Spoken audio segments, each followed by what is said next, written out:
Jessica, auteure, éditrice, en quête de beauté, en quête de livres extraordinaires et de voyages inattendus. Je ne les ai pas comptés, 4 romans, 4, 5, 6 ou 7. J'ai vendu au moins 7 livres, un exemplaire de chaque acheté par mon mari.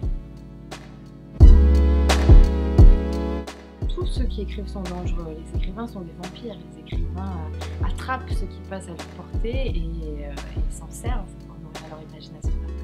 Je pense qu'il vaut mieux être rockstar. L'alcoolique élégante récite des poèmes au bar de la closerie des Lilas. Donc ça pourrait donner quelque chose du genre, parce qu'évidemment quand on est élégant, on formule bien ses phrases, mais ça pourrait donner quelque chose du genre le violon frémit comme un cœur qu'on afflige. Tout ça évidemment avec un verre de cocktail au bar de la closerie des Lilas. Et mon cocktail ce serait, j'allais dire un Bloody Mary, mais pas du tout. Non, mon cocktail ce serait une margarita. Ça a commencé comme ça, non je rigole. Longtemps je me suis couchée de bonne heure, non je rigole. Et ben Top chrono, alors Radiguet, brillant comme une larme, c'est le parcours d'une comète extraordinaire qui a bouleversé l'histoire de la littérature et qui était un homme doté de 1000 facettes, 1000 secrets et fascinant. Aïe. L'idée elle est venue en fait d'une interrogation que je me posais, à savoir comment est-ce qu'un artiste comme Cocteau, un poète comme Jean Cocteau, a pu être aussi fasciné par un jeune garçon comme l'était Radiguet. Et à partir de là, j'ai eu envie d'aller à la rencontre de ce personnage.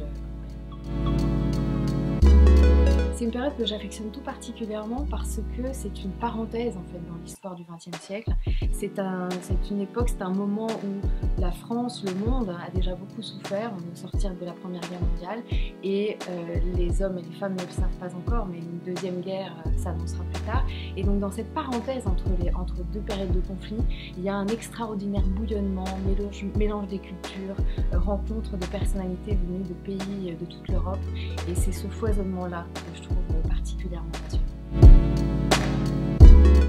Les artistes sont des animaux qu'il est fascinant d'observer, inattendus, parfois inquiétants, mystérieux, séduisants aussi, bien sûr. Un bon roman, c'est celui qui vous embarque du début jusqu'à la fin et dans lequel les émotions qui vous traversent sont des émotions inattendues mais fortes. C'est de faire comme si la vie du public ne comptait pas. Mon frigo ne ressemble plus à un frigo, c'est un paperboard avec des phrases de Jean Cocteau essentiellement, écrites par un acte d'amour, où les miroirs feraient bien de réfléchir à leur image.